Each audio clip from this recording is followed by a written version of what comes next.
Bien, bonjour à tous. Nous allons donc traiter de l'essoufflement en plongée, qui est une particularité par rapport à l'essoufflement en surface. C'est que comme les causes ne sont pas les mêmes, la prévention n'est pas du tout la même non plus. Nous allons donc voir quelques définitions de l'essoufflement, ce que c'est qu'en plongée, le mécanisme en plongée. On va voir ensuite quelques autres contraintes ventilatoires qui aggravent en fait les choses, du fait de la plongée. Les facteurs favorisants et donc par conséquence la prévention. Les complications, pourquoi est-ce qu'on traite cet accident qui pourrait n'être qu'un incident, ce qui est le cas en surface. Et puis la conduite à tenir. L'essoufflement en hyperbarie, en fait, c'est le résultat d'une désadaptation du rythme respiratoire. C'est en fait du fait que la respiration en hyperbarie se fait avec des contraintes importantes.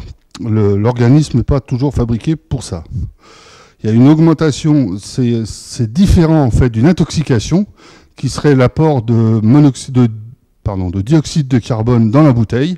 Quand on gonfle la bouteille, si on met la prise d'air à un mauvais endroit, on risque d'augmenter le taux de CO2 dans la bouteille et à ce moment-là, on va s'intoxiquer. Ça entraîne là aussi un essoufflement parmi les signes, mais ce n'est pas tout à fait la même cause.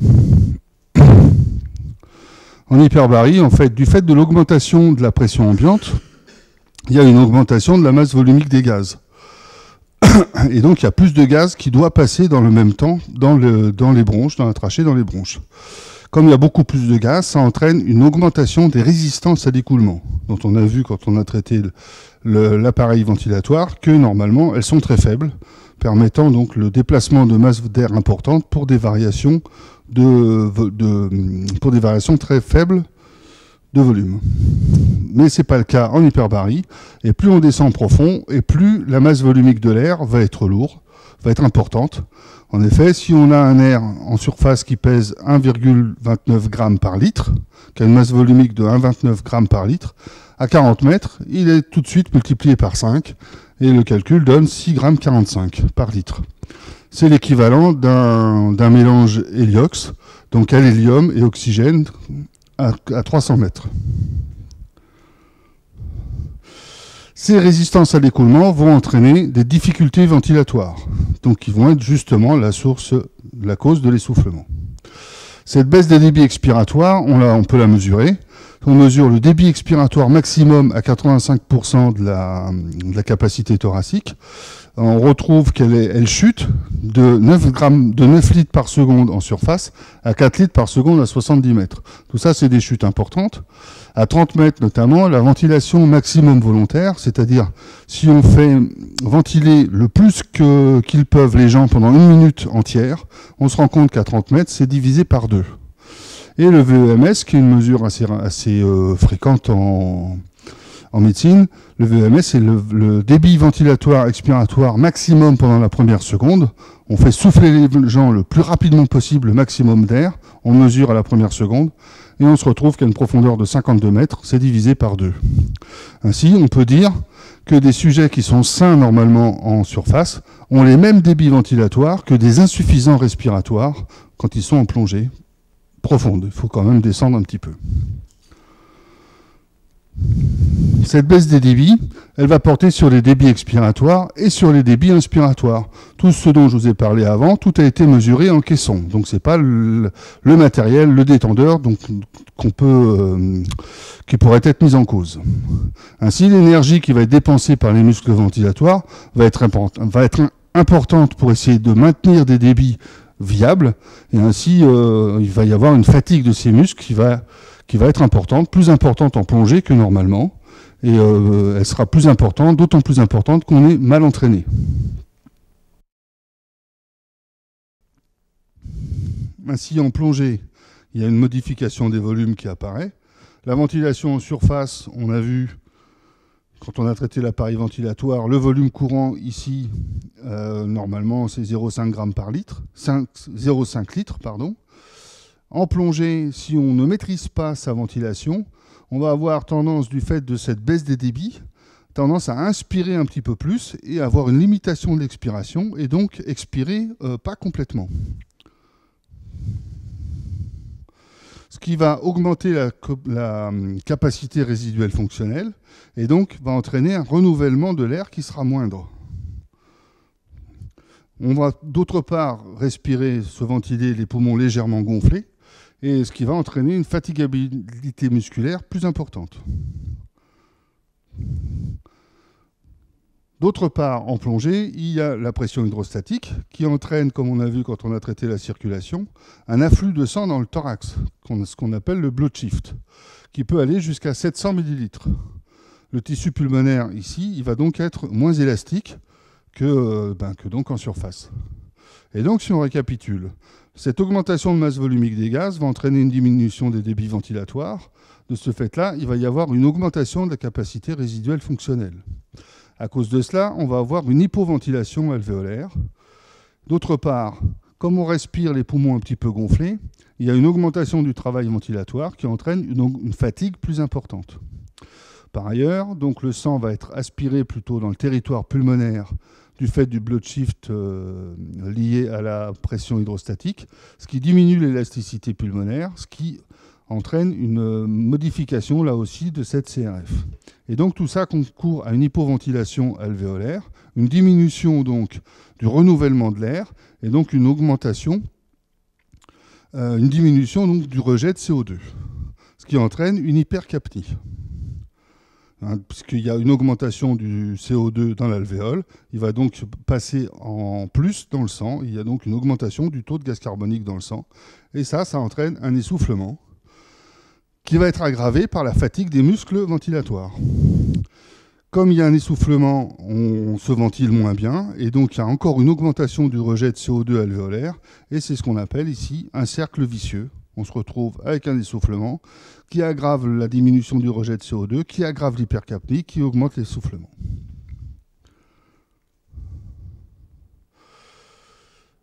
Lors d'un essoufflement, la ventilation elle évolue. De telle façon, on a vu en surface le volume courant à 0,5 litres, une ventilation non maîtrisée avec un volume courant qui va se faire aux dépens du volume de réserve inspiratoire. Si on doit faire un effort, on a du mal à expirer, on va se retrouver avec un essoufflement important, une ventilation complètement anarchique qui va être beaucoup plus petite, qui va déplacer un volume courant très faible, qui risque d'être complètement inefficace et donc entraîner une sensation d'asphyxie. D'autre part, en plongée, nous avons un certain nombre de contraintes supplémentaires. Il faut lutter contre le froid, donc ça demande une énergie supplémentaire, une dépense d'énergie supplémentaire, ça demande un apport d'oxygène en plus, ça demande de ventiler en plus.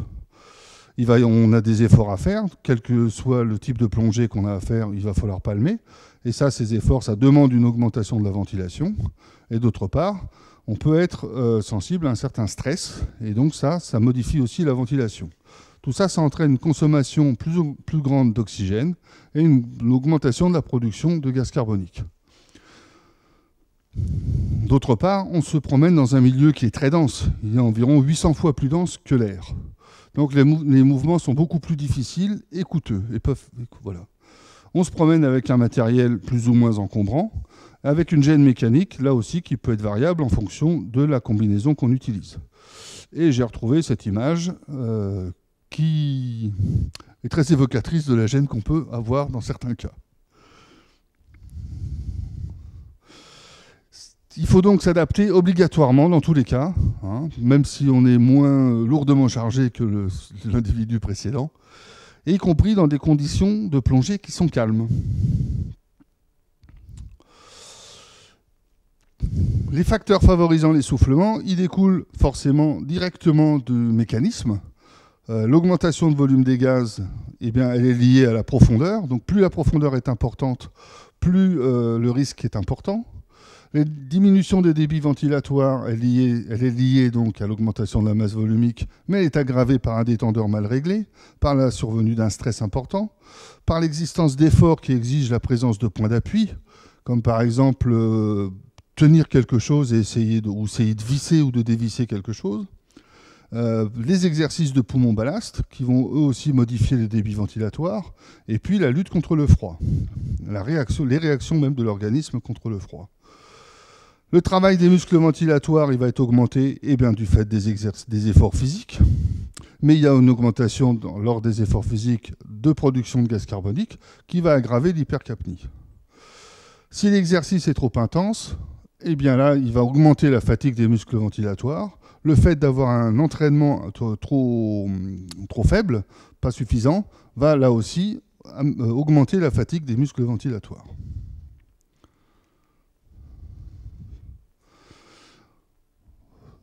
Donc la prévention de cet essoufflement, c'est d'abord limiter au maximum tous les facteurs favorisants.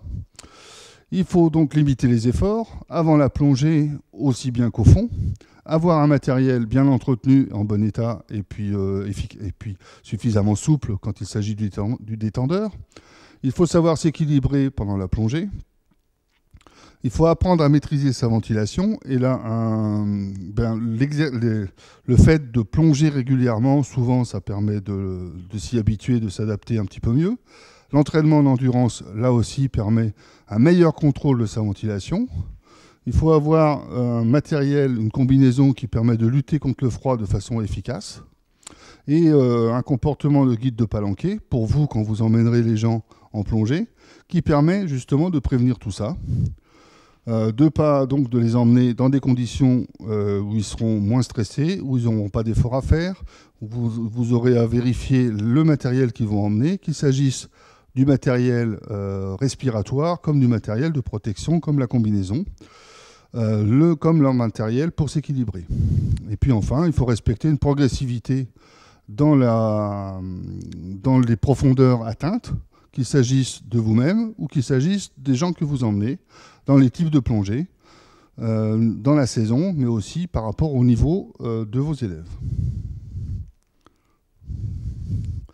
Pour apprendre à maîtriser sa ventilation, en fait, il faut que l'inspiration soit plus profonde et plus lente, et que l'expiration soit elle aussi plus profonde, et plutôt dépend du volume de réserve expiratoire, de manière à augmenter le rejet de gaz carbonique.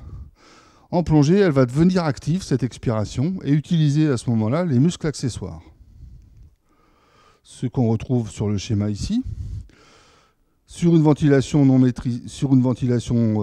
en plongée, on va essayer donc d'augmenter l'amplitude de la ventilation pour améliorer l'apport d'oxygène, mais surtout pour améliorer le rejet de gaz carbonique. Et on va diminuer sa fréquence de façon à ne pas entraîner une augmentation de la fatigue des muscles ventilatoires. Cette ventilation, elle se fera plutôt aux dépens donc, du volume de réserve expiratoire, de manière à permettre l'augmentation du rejet de gaz carbonique. L'entraînement en endurance va aider aussi, par une pratique régulière évidemment de la plongée profonde, mais aussi de toutes les activités physiques qui vont améliorer de toute façon l'entraînement. Mais aussi, ce qui est le plus efficace, c'est la ventilation contre-résistance, donc la plongée évidemment, mais aussi la natation, parce que le seul fait de nager en surface va obliger les muscles ventilatoires à lutter contre la pression hydrostatique, même si elle est faible, elle est supérieure à celle qu'ils rencontrent dans l'air. Ça améliore le contrôle de la ventilation, l'apprentissage des sensations même ventilatoires, l'aptitude et puis la résistance à la fatigue des muscles respiratoires. Et donc la fatigue sera moindre pour des efforts respiratoires plus grands.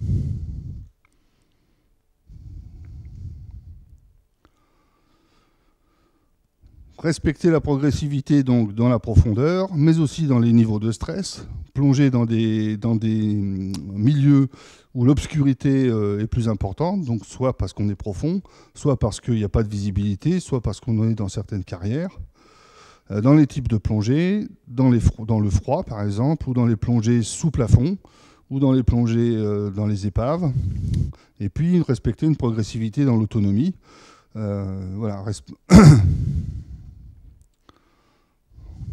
Les conséquences de l'essoufflement, ils peuvent être très graves, c'est pour ça qu'on en parle. L'essoufflement peut entraîner une panique, mais cet essoufflement entraînant une hypoventilation alvéolaire va entraîner hypoxie et hypercapnie.